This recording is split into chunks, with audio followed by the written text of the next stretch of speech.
My younger sister seems to have been reborn as well. In her previous life, she was madly in love with the Golden Circle's prince, Ethan Reed. Their relationship was intense, filled with skipping classes, fights, and reckless racing. In the end, she died for him on a stormy night, and he blamed it all on me. Now, in this life, she suggested to our parents that I transfer to the bottom-ranking class where Ethan studies. Her words were clear.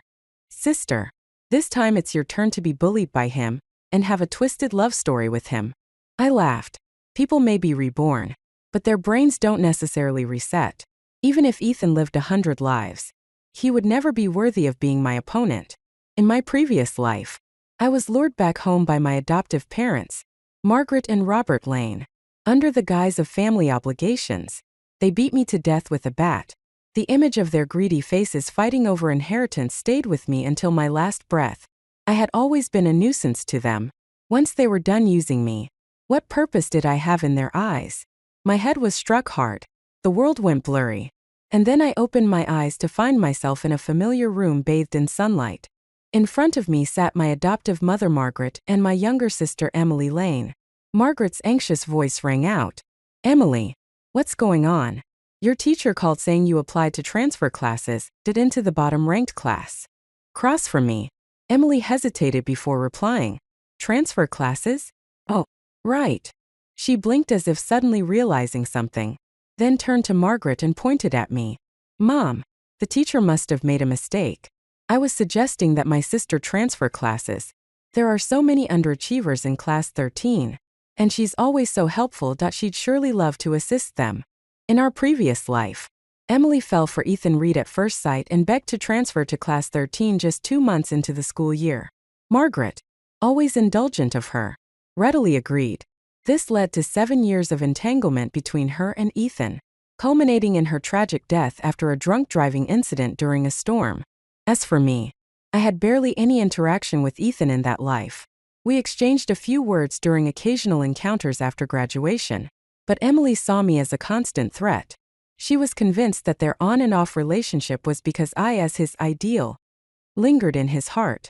Now, seeing the hostility in her eyes as she glanced at me, I realized, Emily has been reborn too.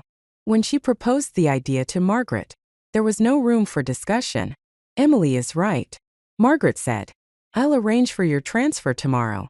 Although the Lanes had taken me in due to my father's past kindness, I had always been treated as nothing more than a servant for Emily, never as their daughter. In our past life, Emily begged to transfer, and Margaret originally wanted me to follow her for supervision, but Emily insisted I stay behind, and Margaret relented. Later, Emily even gloated to me. Don't think I don't know. Ethan skipped class to watch your violin competition. You really thought I'd let you spend more time with him? Her smug face didn't warrant a response. Ethan at my competition? A joke. The boy probably couldn't even tell how many strings were on a violin. That rumor had been something I subtly spread myself to avoid being dragged into their mess. But now that things have changed, I'm more than willing to play a new game with her. That night, Emily slipped into my room, silent as a shadow. In this household, my room couldn't be locked because I wasn't allowed any privacy. She stood beside my bed, her cold, venomous gaze scanning me inch by inch. And suddenly, she smiled. Sister, this time it's your turn to be bullied by him, to have a twisted love story. The next morning, I carried my bag to class 13. The moment I stepped into the classroom, a book flew straight at me. I tilted my head slightly to dodge it. A lazy voice called out, "Who said you could dodge?" Ethan Reed lounged in his chair, legs crossed on the desk, a smug look on his face. Fine, I'll give you another chance. Pick up the book, hand it to me properly, and let me throw it again. I'll let you off for now. I bent down, picked up the book, and walked toward him. Around him stood a few of his lackeys, their gazes filled with disdain and malice. I smiled sweetly. Like this? I asked as I slammed the book's hardest corner directly into his nose. Ack! Ethan jumped out of his chair, clutching his nose as blood streamed down. He sneered at me, his expression dark. You little witch. How dare you touch me? You're dead. His lackeys closed in threateningly. But just then, the teacher walked in. Class, Meet your new transfer student, Anna Lane. She ranked second in the entrance exam. So let's all learn from her. Ethan sneered. Don't worry, teacher. We'll make sure to get along with Anna. His bullying tactics were nothing creative, thumbtacks on my chair. Dead snakes and rats in my drawer. I calmly removed the thumbtacks and threw the animals back at him, scaring him pale. Realizing these tricks didn't faze me, he turned to direct violence. One afternoon, I found a note in my math book. They're taking you to the equipment room. I stared at it for a moment before crumpling it and throwing it away. Who could have written it? Despite their reputation as troublemakers, not everyone in Class 13 was bad. Most were ordinary students crushed under the dominance of Ethan's gang. I glanced around the sparse classroom. A girl named Sarah Walker quickly avoided my gaze, confirming my suspicion. She hesitated before calling out, Anna, let's walk home together. Her courage wavered, but I shook my head with a smile. Don't get involved. As I left, Ethan and his lackeys cornered me in the equipment room. Standing beside him was Emily. Ethan sneered. So this is the sister who bosses you around at home? Emily replied coolly. But you shouldn't bully her like this. I refused to become someone like him. Emily's posture was defiant and proud, completely different from the girl in her past life who had cried and begged Ethan Reed not to break up with her. Now, Reborn. She understood this much. The less attention you paid to Ethan, the more he liked you. Sure enough, Ethan's expression softened, showing faint sympathy. Emily took a deep breath and pretended to offer advice. Besides, my sister has studied violin for so many years. Her hands are her most valuable asset. And the more precious something is, the more satisfying it is when it's destroyed. Isn't it? Ethan sneered and waved at the two people restraining me. Do it here. Break her fingers one by one. I'll make sure she can never play the violin again. Hearing this, Emily's gaze landed on me, filled with barely concealed delight. They shoved me roughly toward the uneven bars and picked up a heavy dumbbell from the ground, ready to smash it down. Just as they were about to swing, I suddenly spoke. Idiots. What did you say? Ethan froze, narrowing his eyes. I smiled at him. If I were you, I wouldn't do something this stupid at such a critical moment for your family's stock distribution. His pupils constricted. In my mind, I silently counted down. 3, 2, 1. The door to the equipment room burst open with a loud crash. But the people standing at the door weren't the ones I had arranged. Turning my head, I was shocked to see several girls from the class. I had thought that Sarah Walker's timid question in the classroom earlier had been the most she could muster. But I was wrong. Sarah steadied herself by holding onto another girl's arm, raising an old, battered flip phone in her trembling hand. She said in a shaky yet resolute voice, I've already called the police. A dead silence filled the room for a few seconds before Ethan burst into laughter. Sarah Walker, right? Looks like the lesson I gave you before wasn't enough. Now you dare stand up for justice? Call the police? Do you even know who I am? Do you think the police can touch me? His cold, mocking gaze turned Sarah's face pale. But before he could intimidate her further, a commanding female voice rang out from the hallway. If the police can't deal with you, perhaps I can. A woman in a dark blue silk dress strode in on high heels. Her sharp gaze swept the room. Ethan Reed. Haven't I told you not to cause trouble during this critical period for our family? Do you understand the mess you're creating? Ethan's arrogance vanished instantly. Sis. Jillian Reed crossed her arms, her expression cold. Let her go and go home. But, sis, he's the one who. I don't care who started it. When you do something, you need to choose the right time and method. Just because I'm stopping you now doesn't mean I'll always stop you in the future. Jillian had come because of the anonymous letter I sent. Over the past month, the Reed family had been in chaos over the division of shares after their patriarch's death. In such a volatile situation, even the smallest scandal could be weaponized.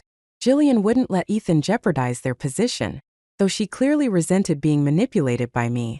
Before leaving, she glanced at me with a look that was almost dismissive, as though I were no more than an ant by the roadside. Her gaze carried an unspoken warning. Once the Reed family's turmoil settled, Ethan would be free to deal with me however he wanted. I met her gaze and mouthed silently, looking forward to it. Beside her, Emily stared at me for a long moment before suddenly smirking. Jillian Reed actually showed up for this. I get it now that you've come back. Too. Her expression was triumphant and taunting. But what's the point? Right now, I'm the one who's Ethan's ideal. And you're the one being bullied. Once the Reed family's internal issues are resolved, I'll enjoy watching what happens to you. After Emily left with her head held high, the equipment room was silent except for me and Sarah, along with the other girls. Anna Lane. Since you're okay, we'll leave now, Sarah said hesitantly, clutching her battered phone and forcing a weak smile. Wait. I called after her. The midterm exam sheets came back today. Are there any questions you don't understand? Sarah froze mid-step and stared at me in disbelief. Not just you, I added, smiling as I put a hand on her shoulder. Anyone in class 13 with questions can come ask me. We're all part of the same team. We should stick together and improve as a group. Don't you think? In this era, the chance for someone from a poor background to rise to the top is 1 in a million. More often than not, people like Sarah and her friends are ordinary individuals struggling to make ends meet, while enduring the oppression of people like Ethan Reed. But why should it be that way? I pressed down the gym equipment and met their wide-eyed gazes, which now held a flicker of hope, like sparks in the darkness. I said slowly and clearly, this world belongs to ordinary people like us. The next day, Ethan didn't come to school. I knew the Reed family feud had reached a boiling point, leaving him no time to waste on petty bullying. This naturally put me in charge of Class 13 self-study sessions. The hours that Ethan and his cronies once dominated with chaos were now my time to tutor everyone. In both my past and present lives, I had always devoted myself to learning with everything I had. I stayed up late at night organizing key practice problems, printing them out, and distributing them to the class. They threw themselves into solving the problems with everything they had. Whenever they encountered something they didn't understand, they noted it down and brought it to me the next day for clarification. During this time, Ethan Reed's unmotivated lackeys tried to stir up trouble. They smeared paint over the notes I wrote on the board and then looked at me provocatively. Don't think that just because Ethan isn't here, you can do whatever you want. When he's back, that'll be the day you're finished. I shot them a cold glare. Sarah Walker's seatmate, a girl named Lisa Zhao, silently shut both the front and back doors of the classroom. Everyone else stood up and began surrounding the troublemakers step by step. It seems like you still don't understand the situation, I said, raising the water bottle in my hand. Then I slammed it into the face of one of Ethan's lackeys at the back. Before the day Ethan comes back to deal with me, maybe your day of reckoning will come first. When the second monthly exam results were released, the entire school was in an uproar. Class 13, which had always been the lowest performing class, had shot up to third place in average scores. Even more surprising, 2 students from our class ranked in the top 10 for the entire grade. The school leadership quickly caught wind of this and visited our classroom to investigate. Sarah Walker spoke up. This is all thanks to our class representative, Anna Lane. She's been tutoring all of us privately. Anna Lane? The adopted daughter of the Lanes? I remember she was ranked second in the entrance exams, right? And now she's placed first this time. Who transferred her into Class 13? The school officials exchanged glances, clearly remembering me. Where is Anna Lane now? They asked Sarah. That same day happened to mark the end of the Reed family's internal conflict, and Ethan Reed returned to school. Predictably, he and his lackeys ambushed me on my way to school. In the dim alleyway outside the campus gate, Ethan kicked over a trash can and sneered. Anna Lane, didn't I tell you? The day I came back would be the day you'd regret everything. Emily Lane stood off to the side, offering half-hearted advice. Don't go too far. It'll be hard to clean up if things get out of hand. Don't worry, Ethan replied with a cold laugh. This time, my sister won't come to save her. He and his lackeys closed in on me, grabbing my wrist and attempting to smash my hand against the rough wall. Just then, the school administrators arrived with Sarah Walker in tow and witnessed the scene.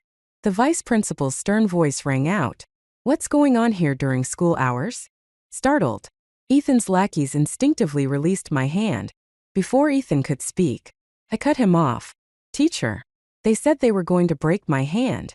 In the large conference room of the administrative building, Ethan Reed and his lackeys stood lazily, exuding an air of entitlement. The principal cleared his throat and began. We've reviewed the situation. It's clear that Ethan and his group were in the wrong. Thankfully, no serious harm was caused. Let's all take a step back and consider this matter resolved. The principal's attempt to downplay the incident was obvious. I smiled faintly. Is that so? Then I'd like Ethan Reed to apologize to me. That's not asking too much, is it? Apologize to you? Ethan sneered as if I'd told him a ridiculous joke. You think you deserve that? I remained calm. Well, since there's surveillance footage, let's involve the police. The tension in the room thickened as neither of us backed down. On one side was the so-called golden boy of a wealthy, powerful family. On the other was the top-ranked student who had led her entire class to academic improvement. If this incident escalated to the police, the school's reputation would be at stake. Caught between a rock and a hard place, the principal had a teacher pull me aside. Anna Lane, we understand you're upset, and we acknowledge the school's failure to intervene earlier. To make up for it, the school will award you this year's special scholarship. We'll also take steps to ensure no one in Class 13 is mistreated again. Will that suffice? I couldn't help but laugh. So the school does know how difficult things have been for Class 13? The teacher's expression turned awkward as I watched them stammer for a response. Fine, I said. But I have one condition. Use the scholarship money as a reward for the students of Class 13, who've made significant progress, everyone except Ethan Reed and his cronies. The school acted swiftly.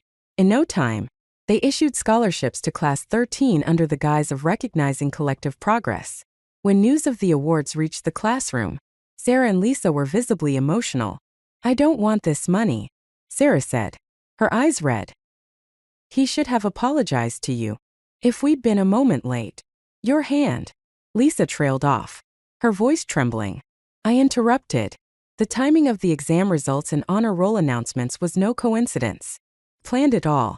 And even if you hadn't arrived, they wouldn't have done much to me. People like Ethan fear losing everything. That's their real weakness. Lisa, who had ranked in the top 10 alongside me, silently handed me the scholarship card. I pushed it back to her. I don't need it. Writing course design codes for a few college students earns me more than enough. Don't let this weigh on your conscience. A shallow apology from him is meaningless. Only tangible benefits matter. With less than 6 months until the college entrance exams, financial support like this could help these girls focus entirely on their studies. In my past life, I remembered that when the exam results came out, barely any students from Class 13 qualified for university. Many became mere props in the chaotic drama of Emily and Ethan's toxic relationship. 2 girls had even ended up hospitalized after Ethan attacked them during an argument with Emily, missing their chance to take the exams. I couldn't help but think that maybe my rebirth wasn't just about avenging my death, but about changing the fate of as many people as I could. But now, Ethan Reed must hate you even more, Lisa said, clutching her scholarship card. And your sister. She's clearly been involved in every major incident so far. I nodded. They won't give up so easily. That evening, I smiled and ruffled Sarah's messy short hair. Leave this to me. All you need to do is study hard.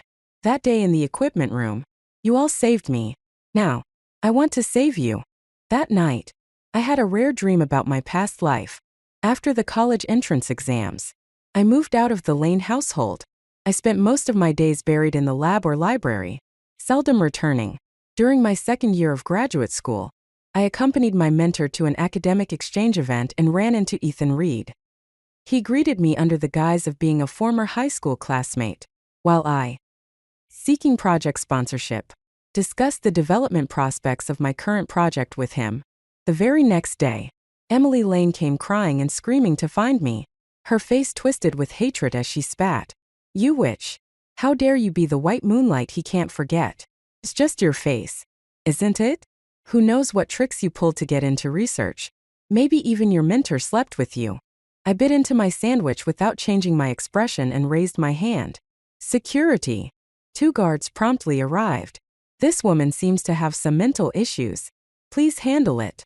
Emily sobbed and cursed as she was dragged away. Later that day, my adoptive mother, Margaret, called me over 10 times. I didn't pick up even once. I informed my senior colleague, then moved into the research institute, where I stayed immersed in the lab. It wasn't until the project temporarily concluded that I heard Emily had met with misfortune. Margaret had lured me back under the pretense of a family banquet in Emily's memory. Together with Robert. She had killed me. I woke with a start. Moonlight flooding the room in a silver glow. The pain of the bat cracking against my skull seemed to linger in my body. I stared at the crescent moon outside for a while, then curled my lips into a faint smile. There won't be a next time. After the school's intervention, Ethan Reed no longer dared to openly bully other students. Meanwhile, he grew closer to Emily Lane, who seemed to have perfected her act, manipulating him completely. I didn't know what lies she fed him, but Ethan's gaze toward me grew darker and more malicious by the day. He stopped targeting other classmates, channeling all his hatred toward me instead. Soon, it was time for the college entrance exams. Because of the way household registrations were managed, Emily and I weren't assigned to the same testing center. Early that morning, Emily whined and insisted that Margaret and Robert escort her to the exam. "This is my first time taking such an important test. I'm nervous and want Mom and Dad to come with me," she said, holding a glass of milk with an innocent smile. "Besides, my sister's testing center isn't far. She's always been independent, she can go by herself." I left the house as the first golden rays of sunlight pierced through the clouds, turning onto a quiet path. The sky suddenly darkened, and the roar of an engine grew louder. A bright red sports car screeched to a halt in front of me. Ethan Reed stepped out with one of his lackeys, smiling as he approached. "Third time's the charm." "Huh, I caught you again," he said. "You've repaid Emily's kindness with nothing but cruelty all these years. Did you really think you'd make it to the exam in one piece?" I tightened my grip on my bag straps, my face devoid of emotion. "Ethan Reed, isn't today your exam day too?" He threw his head back and laughed. "An exam? Me? You think I need an exam to change my fate? I was born at a height you can't even dream of reaching. I don't need to take a test to get into the best schools. Do you think I'm like you?" His laughter faded into a sneer. "You're good at schemes, aren't you? Let's see who you can call for help now." "Oh, wait, you're out of tricks. Everyone else is busy with their exams. No one's coming to save you." A sudden sharp pain shot through my abdomen. Stunned for a moment, I realized he had kicked me hard. I collapsed to the ground, struggling to sit up and brace myself against a wall. Before I could rise, Ethan loomed over me, his expression contemptuous. "I've had enough of you, you lowly dog," he spat. "Who gave you permission to resist me? This time, I'll do it myself. I'll break your fingers one by one." He bent down, reaching for my wrist, but I moved quickly, grabbing a handful of his hair and slamming his head against the wall behind us. "Ah!" Ethan screamed in agony. One of his lackeys rushed over, shoving my shoulder hard against the wall. The impact sent a sharp crack through my body as pain radiated from my left shoulder. I could almost hear the bone fracture, but I gritted my teeth and pressed my forearm against the rough wall, dragging it along until my skin tore. Blood dripped onto my white dress, staining it in jagged streaks. Ethan, who had just regained his footing, froze at the sight. "What are you doing?" I steadied myself, cradling my injured arm, smearing the blood even further across the fabric. I let out a soft, pained laugh. "Young master, you've spent 3 years bullying classmates, never studying a day. And yet, here I am teaching you something from your textbooks. A man's wrath spills blood within 5 paces. Yet the world will carry on." I looked him in the eye, my voice steady. "I thought maybe you were smart enough not to act today. But I see now that you're as stupid as Emily." The heat of the wind whipped against my open wounds, amplifying the pain, but it made me smile wider. "Born at the top? How long can you guarantee you'll stay there?" As my words hung in the air, 2 reporters carrying cameras appeared at the entrance of the path. The flashes of their cameras illuminated everything. The broken security cameras I had tampered with earlier, my blood-streaked dress, my mangled arm, and the tears spilling from my red-rimmed eyes. "What's going on here?" Ethan finally realized what was happening. His face paled as it dawned on him that he had walked straight into my trap. "I'm part of the Reed family, here to settle some personal grievances," Ethan said coldly. "If you want to keep your job, then get lost." Hearing his words, the two reporters lowered their cameras. Ethan smirked, thinking his threat had worked. But in the next moment, they stepped closer instead. Young master, there are always people in this world who aren't afraid of you. You've been coddled in your high position for so long that you've forgotten that. One of the female reporters said, carefully avoiding my injured left arm. She grabbed my other hand. Let's go. I got into the car of the two reporters I had contacted in advance, and we sped off. Ethan's car chased us relentlessly, tailing us closely. Time was tight. By the time we reached the exam center, most of the students had already entered the testing halls.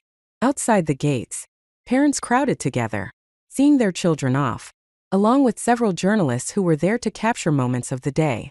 The car screeched to a halt in front of the crowd, drawing all eyes to us. I pushed the door open and stumbled out, my body covered in blood. Ethan Reed, I said slowly and clearly, staring at the red sports car behind us. Even if you're part of the Reed family, even if you're the so-called Golden Prince, what right do you have to stop me from taking this exam? Break my arm? Leave me with only one breath? I'll still crawl into that exam hall and turn in my test. Or you can just kill me here. Ethan stormed out of his car, gripping the edge of the doorframe as he glared at me, equal parts furious and astonished.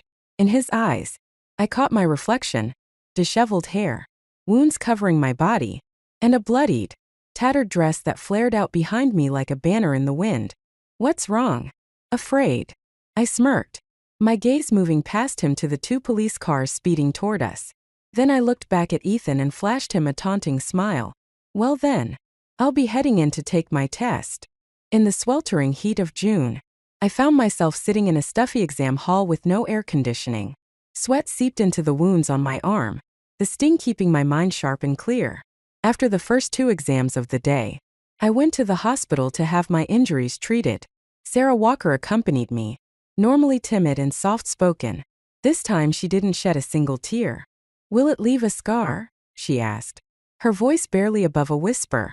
I glanced down at my arm as the doctor carefully used tweezers to remove grains of dirt from my wound. Maybe, but it won't matter. It's just a surface wound. It looks worse than it is, I said with a faint smile. Besides, if Ethan wanted to make a scene, he should have been prepared to pay a price. After my injuries were treated, I didn't return to the Lane household that night. Instead, I stayed in a small inn near the exam center. This exam, in both my past and present lives, was never particularly difficult for me. More importantly, I carried with me the complete knowledge and achievements of my past life, the research I had done, the skills I had mastered. These were treasures that Emily Lane, no matter how many lifetimes she relived, could never possess. When the final exam ended, I went straight back to the hospital. Lying in the hospital bed, I pulled out my phone and wasn't surprised to see my name trending online. Top-ranked student almost misses college exam. Ethan Reed from Reed family. Anna Lane heroic stand. Photos of me. Bloodied, defiant, and confronting Ethan outside the exam center. Were all over the internet. Oh my God. She still went to take the exam despite her injuries? She's the top student in her grade. She's been bullied by Ethan Reed for 3 years. If she couldn't take the exam, all her hard work would have been wasted. Someone needs to investigate the Reed family. They think they're above the law. I turned off my phone and looked at the two people sitting by my bedside. Sarah was quietly peeling an apple with a small knife, while Lisa Zhao sat across from me. Everyone wanted to come see you, Lisa said, but they were worried about disturbing your recovery. So Sarah and I came instead. I'm fine. Nothing serious. I'll be discharged tomorrow. I shifted slightly, feeling the weight of the cast on my left arm and shoulder. I smiled at them. How did you do on the exam? Confident you'll beat me. Who wants to beat you? Lisa replied calmly. Then, after a pause, she asked, how were you so sure those two reporters would help you? It wasn't a surprising question coming from Lisa, who was the quietest yet most perceptive person in our class. That day, when Ethan and I raced to the exam center, every parent and journalist saw the chase. Yet only a handful of reporters dared to cover the story. Most wouldn't risk offending the powerful Reed family for someone like me, who arrived at the exam covered in blood and might not even finish the test. But those two young, fearless female reporters were different. Brave people are always brave. And just people are always just. In my past life, a major scandal broke out at a neighboring school. A professor had fabricated research for years, embezzling over 100 million in research funds. His students, more than 30 in total, jointly filed a complaint that exposed him. Leading the charge were two young, courageous female reporters, Su Nan and Lu Yan. When I contacted them this time, they were still interns. After I explained my plan to escalate the situation, they were confused. If you already know what Ethan is planning, why not avoid the danger? Why put yourself at risk?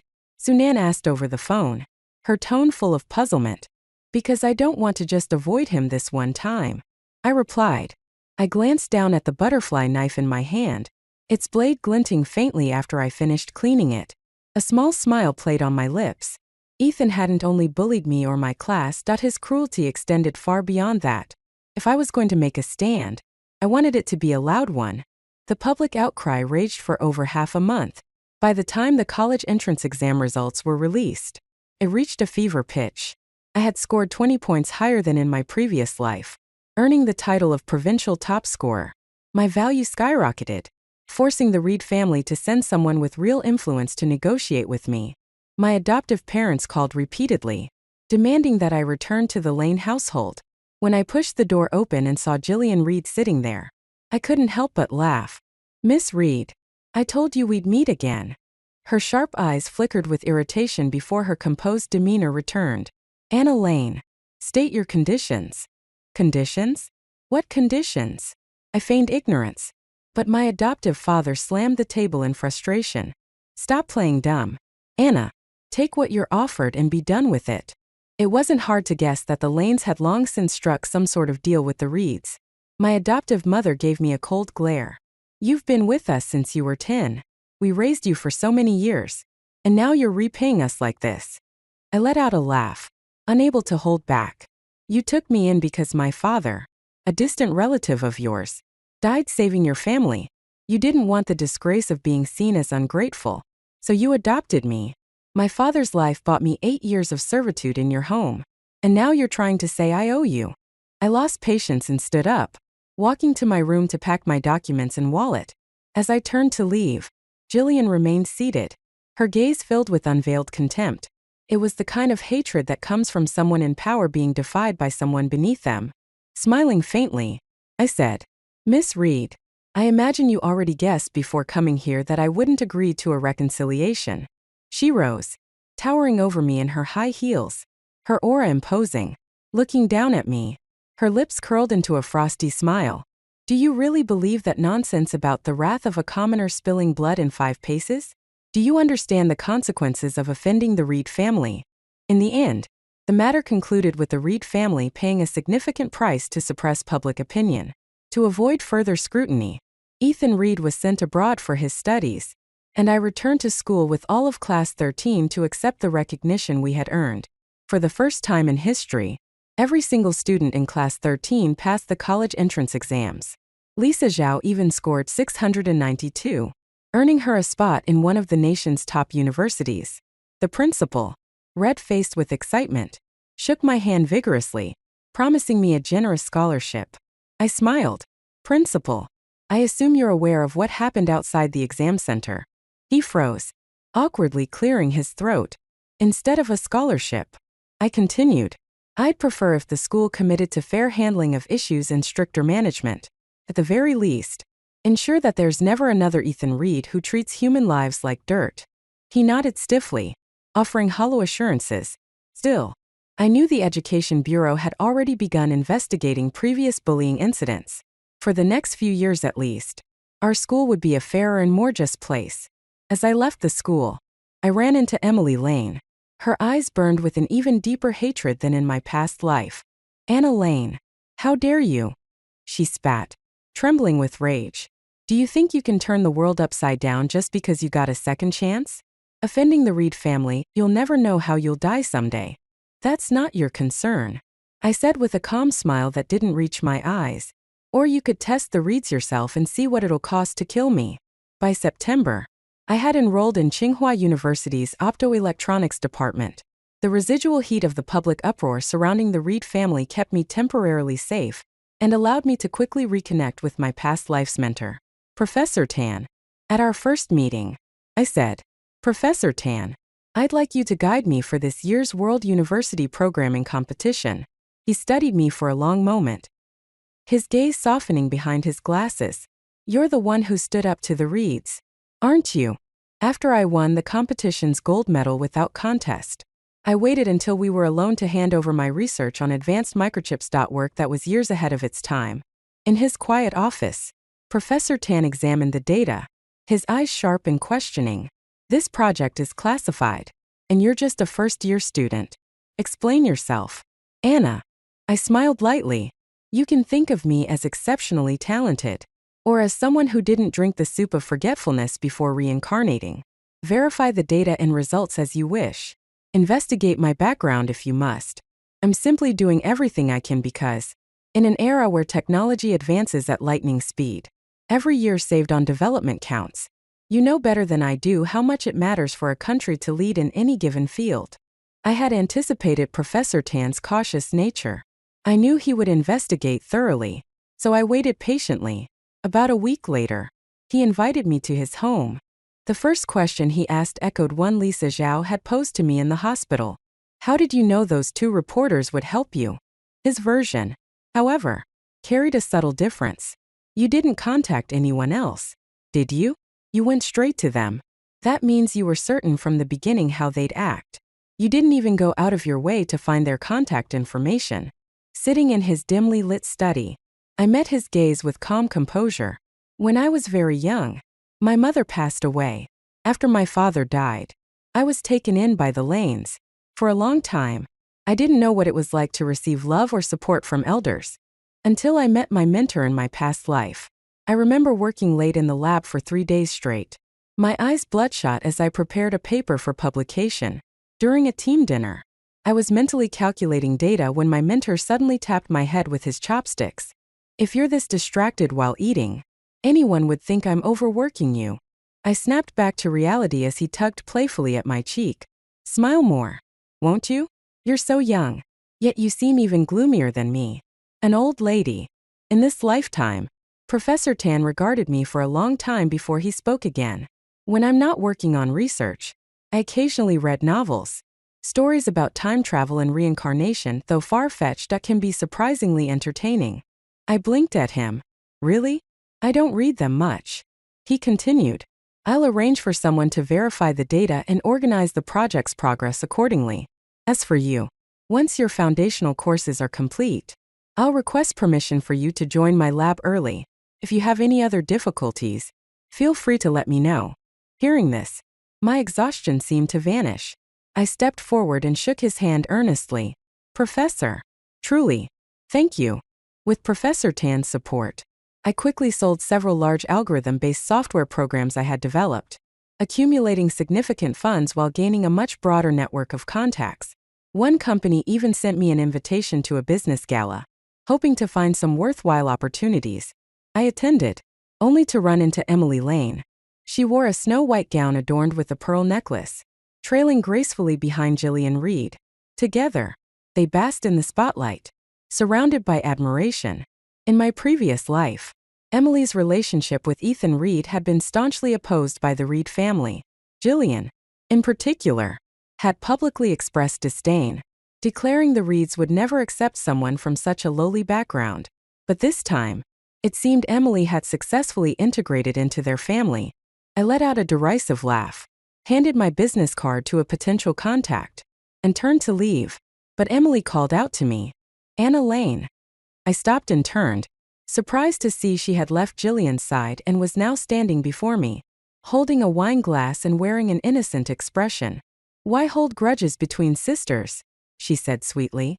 "Instead of running around pitching your little projects, why not come to me for help? What would I ask you for?" I replied. Emily laughed triumphantly. "I'm now Ethan Reed's fiancée, officially recognized by the Reeds. What do you think you should ask me for?" Her eyes sparkled with barely contained pride, and I understood immediately. She had sought me out solely to gloat. In this lifetime, She had finally achieved her dream of being accepted by the Reeds. She was so ridiculous that I didn't even want to waste another word. Turning away, I walked off.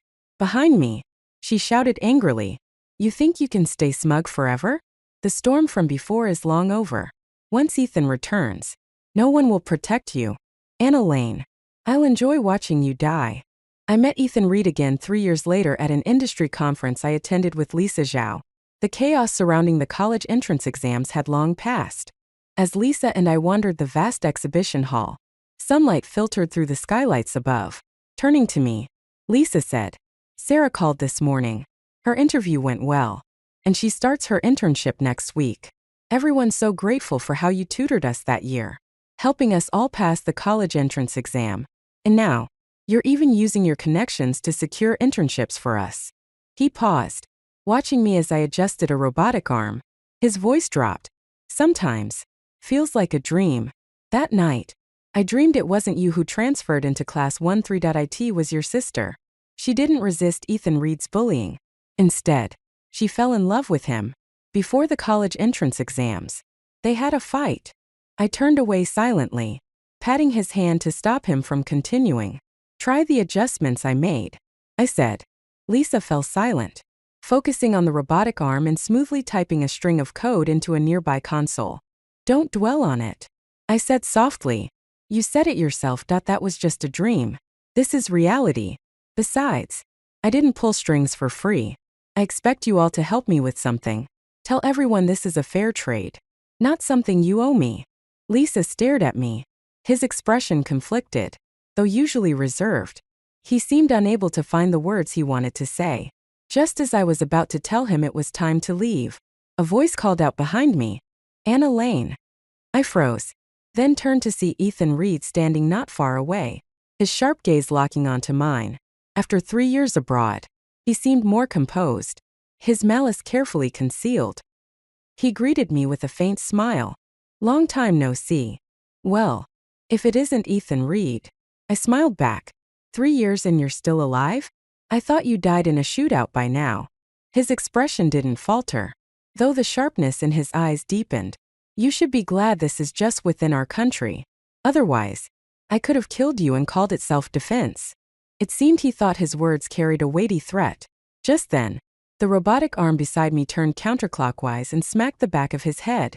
"What are you doing?" Ethan snapped, glaring murderously at Lisa Zhao, who stood calmly at the controls. "Oops. Slipped. Misoperation," Lisa said coolly, adjusting the arm back into position. Ethan Reed was not one to keep his temper in check for long, and I didn't have to wait long for him to make a move. That afternoon, accusations suddenly surfaced online, claiming that Professor Tan and I had fabricated academic results. The claims argued that, as an undergraduate, it was impossible for me to have developed such advanced chips or published 3 consecutive papers in top journals. Old controversies were dragged up again. The confrontation outside the exam center was reframed, with people suggesting I had staged it to build a persona for myself. After all, how could a supposedly bullied student still manage to take the exam and score the top spot in the province? Theories swirled. If I were just an ordinary person, how could I thrive after offending the Reeds? Rumors flew that I had won the gold medal at the World Hardware Design Competition soon after enrolling at university, something no ordinary student could achieve. Suspicion fell on Professor Tan as well. Manipulating public opinion was the Reed family's specialty. 3 years ago, I had seized the upper hand, catching them off guard. This time, they clearly intended to eliminate me for good, ensuring I would never rise again. Everything my mentor and I had worked on came to a sudden halt. Our projects were suspended, and the university placed us under investigation. The accusations had grown too loud to ignore, and the school deemed the investigation a standard procedure. As they took me away, my mentor reassured me calmly, "Don't worry, the innocent have nothing to fear." I asked him, "Professor, do you believe me?" Bathed in the golden light of the setting sun, he regarded me quietly and said, "When you stretch out the timeline of an event, when every key moment from the past is magnified, you begin to see interesting patterns. It's like chess. Each move may not reveal its purpose right away, but much later, when everything connects, you realize that what seemed simple had layers of meaning." I tapped my chin thoughtfully and smiled. Exactly. What's unfolding now is more than it seems. Over the next 2 weeks, I did nothing to fight back. I let the rumors spread and even deliberately left some gaps in my defenses, allowing the Reed family to believe there might be truth to the allegations about my research and publications. Like predators scenting blood, they attacked with renewed ferocity. Even Emily Lane joined in, tearfully denouncing me in front of the media. She accused me of being ungrateful after years of being raised by the Lane family, and claimed I had bullied her relentlessly as her older sister. The controversy raged, escalating to the point where the entire nation demanded answers. That's when I held a press conference streamed live across the internet. The interviewers were Sue Nan and Lu Yen, the same fearless reporters I had worked with before. With their cameras trained on me, I opened the file in my hands. These, I began, are records of the course designs I created for college students when I was in high school. Here is a comprehensive breakdown of the development process for the TW2108 chip. This, I said, holding up another stack of papers, is every draft of my research. First, second, mid-stage, and all corresponding experimental data. As for the incident outside the exam hall years ago, let me show you this video. The footage played on a large projection screen. Every detail was magnified.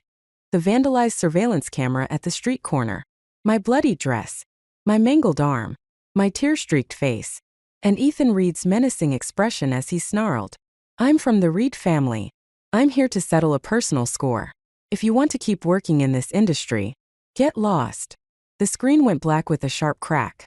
I steadied myself, turned back to the camera, and continued. The Reeds have hated me for years. They wanted me to disappear like the countless others they've bullied and crushed. But I refused to let that happen. Why should their campus bullying go unpunished?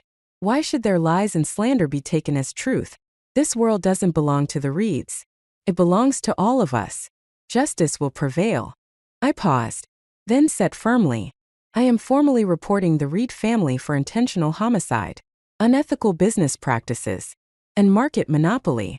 The screen changed, displaying photographs of contracts bearing the Reed family's official seal, along with secretly taken images of their lavish dealings.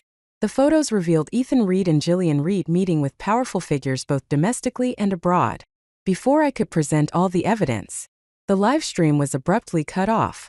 But I knew the information I had shared would spread across the vast internet like wildfire. Later, sitting in a dimly lit room with Sue Nan, I felt the heat of the studio lights on my face, rubbing my cheeks. I let out a soft laugh. I told you, I said. I'm not here to just avoid them this one time. If we're going to fight, let's fight big. Back then, the Reeds' internal conflict was about much more than just shares. The stakes were massive, and no mistakes could be afforded. That's why Jillian Reed had personally intervened to stop Ethan's reckless actions after the equipment room incident. Afterward, Jillian had taken Ethan to a private luxury suite to secure a deal that would shape the Reeds' future. With the support of those allies, they emerged victorious in the family's power struggle.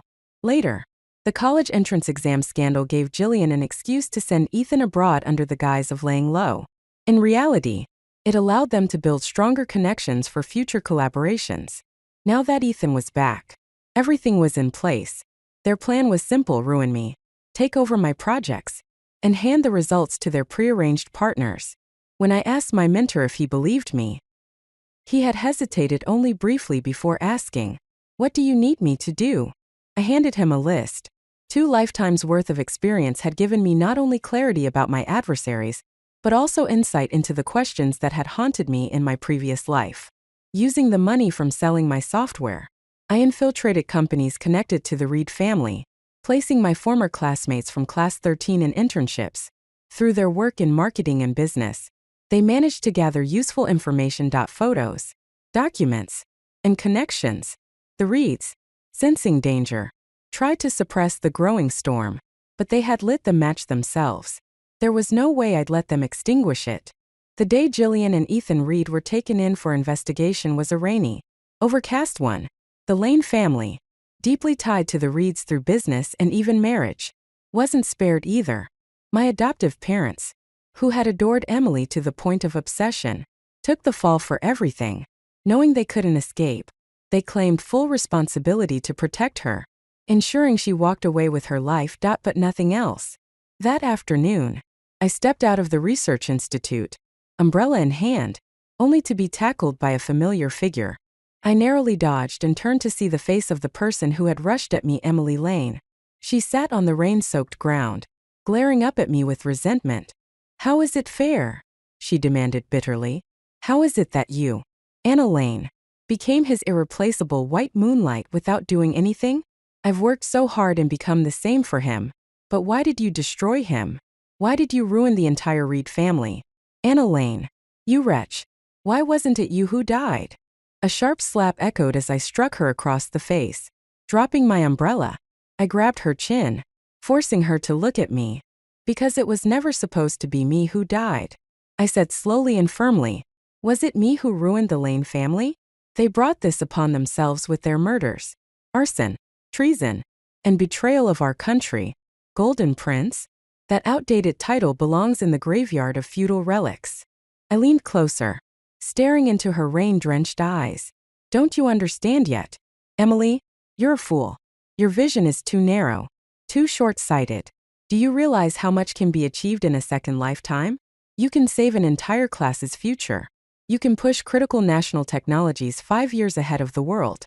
You can uproot a malignant tumor long before it spreads and prevent devastating losses.